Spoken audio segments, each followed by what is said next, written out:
I kind of accidentally became a professional athlete. I mean, I've always loved training and being fit, and it's been part of my daily life as long as I can remember, probably since I was about 15 actually.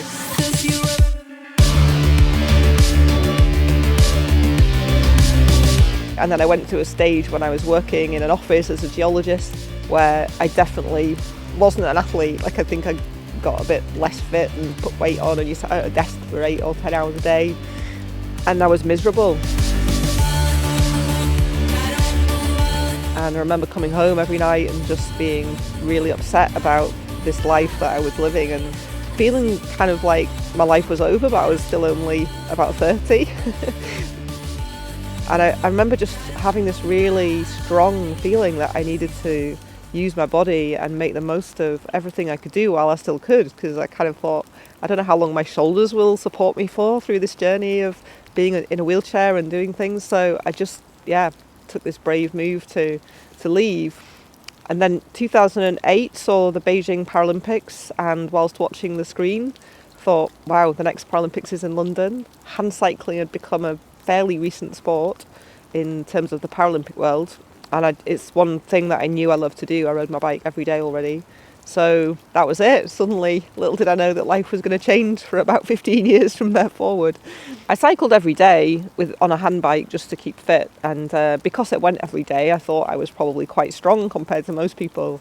And then had the shock, of course, when you enter the professional sports world where, well, you get good at doing what you do, and I was really good at going slow for a long time and not good at going fast for a short time. So the first race I took myself to, thinking that I was probably going to do okay, I was lapped and last, and there was no finish line, and you're like, okay, this is a bit different from what I anticipated.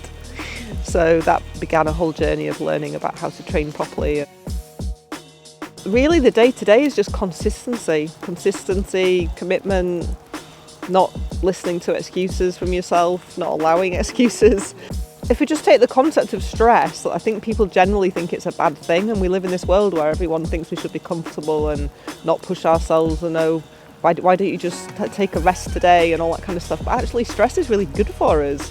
It's what we need to thrive and to be resilient. So I think having my accident and becoming paralysed, it's a form of stress, isn't it? It's a massive physical stress on the body, but also a big psychological transition.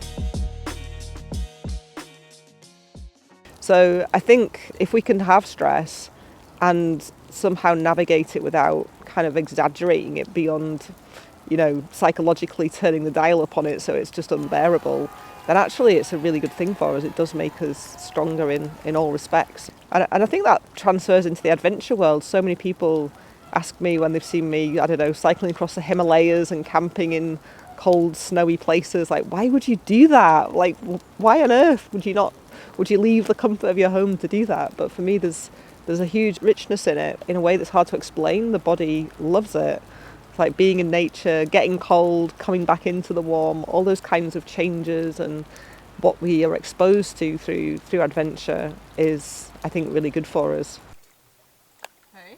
It's amazing to me that the body is so adaptable to any circumstances. And when I first started my professional sports career, the pain of everyday training and the sore muscles and the adaptation was horrendous. Like, I remember being in a lot of pain. What my shoulders do for me, they're my legs, and the hundreds of kilometres that they've pedalled me in one go is, I can't believe that they do what they do. But I really believe in the connection between our physical health and our mental and emotional health. So I can see times when I've become stressed or held tension in my body and how my body breaks down. So after Rio, I actually ripped something in my shoulder just a week before the race in Rio, just before flying out there for the Paralympic Games.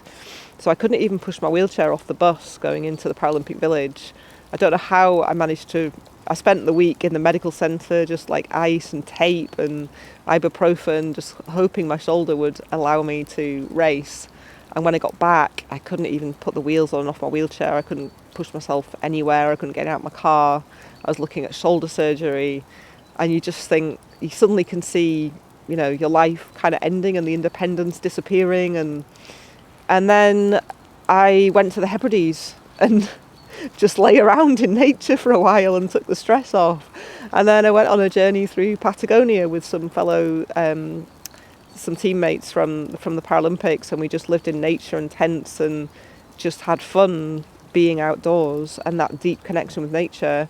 And I came back and I cancelled my shoulder surgery, and my shoulders have never ever hurt since. So I think there's a huge amount that we can heal, just through the mind and patience and connection with our natural environment. Quite a lot of people I work with are maybe going through hard stuff, and it's always a great reminder to think, well, when we go through some of the challenging stuff of life, we are always learning something. And if we look for that learning and just be open to the possibility that it means that actually we're going to be able to really use that in the future in a way that can help someone else. I kind of believe in the connectedness of us all, and so one person's experience can help another, and just to keep looking for that.